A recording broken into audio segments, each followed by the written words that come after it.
Assalamualaikum warahmatullahi wabarakatuh. Selamat malam rekan-rekan mahasiswa.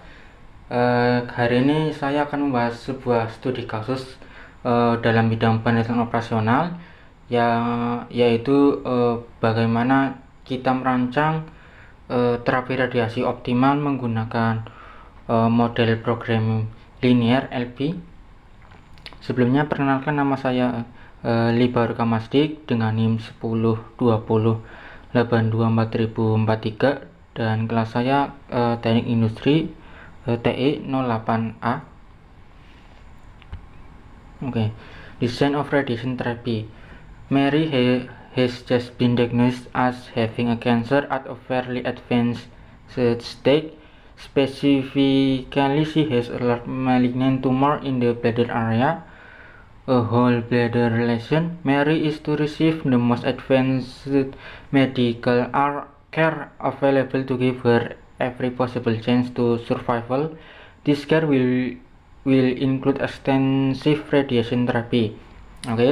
Jadi bayangkan kita memilih seorang pasien Mary yang didiagnosis menderita kanker pada stadium lanjut dengan tumor ganas yang cukup besar di area kandung kemih. Untuk memberikan peluang terbaik bagi kelangsungan hidupnya, Mary akan menerima perawatan medis tercanggih termasuk terapi radiasi ekstensif. Apa itu terapi radiasi? Terapi ini menggunakan pancaran radiasi Pangyon dari mesin eksternal. Radiasi ini melewati tubuh Mary dan tujuannya adalah merusak sel kanker. Di mana masalah optimasi muncul? Masalahnya radiasi ini tidak hanya merusak sel kanker, tetapi juga merusak jaringan sehat di sekitarnya. Radiation therapy involves using an external beam treatment machine to pass ionizing radiation through the patient's body, damaging both cancers and healthy tissues. Each beam delivers more radiation to the tissue near the entry point than to tissue outside the direct path of the beam. Because tumor cells are typically microscopically interspersed among healthy cells, the radiation dose throughout the tumor region must be large enough to kill the malignant cells, which are slightly more radiosensitive yet small enough to spare the healthy cells. Penyebaran dosis tidak merata. Setiap pancaran memberikan dosis lebih besar di titik masuk daripada di titik keluar. Selain itu, ada efek hamburan yang juga memengaruhi jaringan di luar jalur utama pancaran. Yang ada dilema dosis. Inti masalahnya adalah kita harus menentukan dosis yang cukup besar dan cukup kecil, di mana cukup besar di seluruh wilayah tumor untuk membunuh sel ganas dan cukup kecil pada jaringan sehat di sekitarnya agar sel-sel tersebut dapat diselamatkan. Inilah tugas kita, merancang dosis dan pancaran terbaik untuk menyeimbangkan dua tujuan yang bertentangan ini.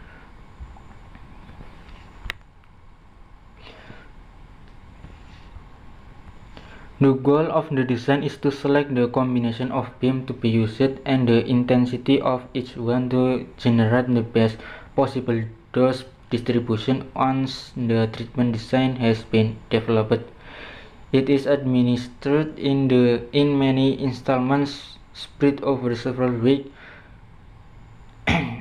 To illustrate,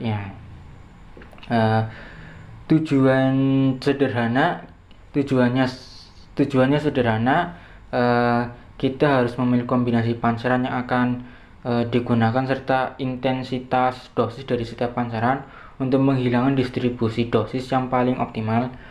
Model ini kita gunakan untuk mengilustrasikan teknik artificial variable teknik M besar dalam program linear. Tabel ini adalah jantung dari model LP kita. Ada area pancaran, fraction of entry dose absorbed by areas, dan batasan total dosis rata-rata kilorad.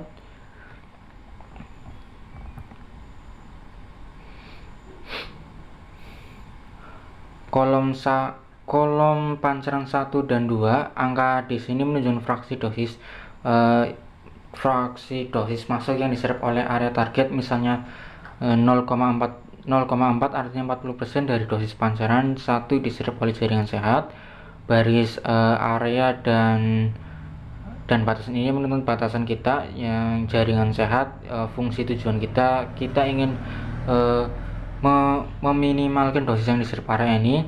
Jaringan kritis, dosis total harus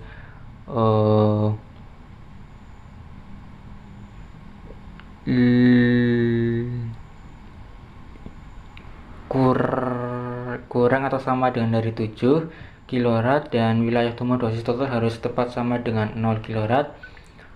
Pusat tumor dosis total harus lebih dari sama dengan 6 kilorad untuk memastikan sel kanker benar-benar mati.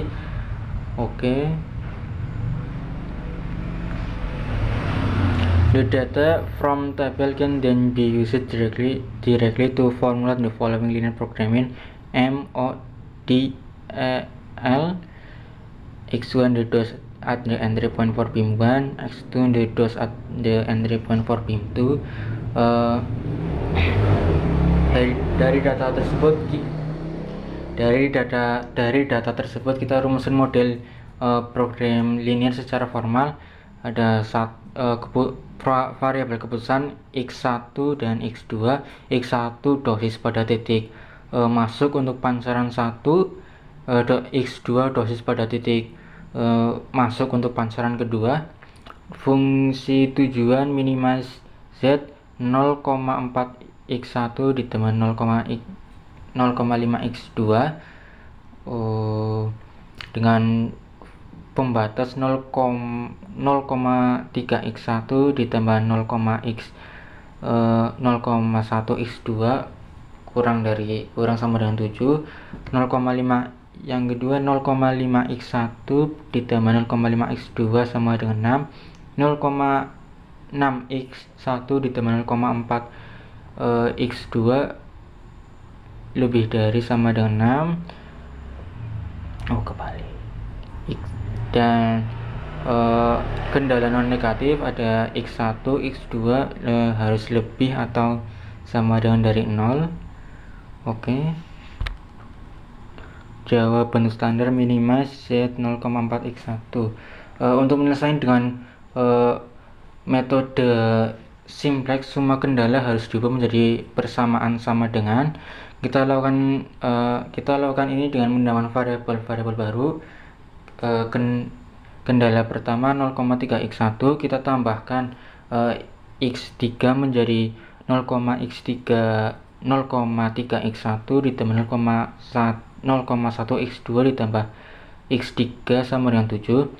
0,5 x ditambah 0,x1 ditambah 0,5 x2 tetap sama, yaitu 6. Dan kendala yang ketiga, kita kurangi dan variabel x4 menjadi 0,6 x1 ditambah 0,4 x2 min x4 sama dengan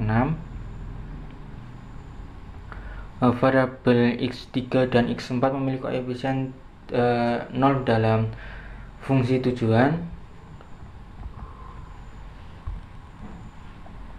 Bentuk kanonik minimize. Sekarang kita harus memastikan ada variabel basis awal untuk setiap baris kendala. Kendala kedua dan ketiga tidak memiliki variabel basis yang jelas. Oleh karena itu kita menggunakan metode Big M dan menambahkan variabel artifisial x5 dan x6.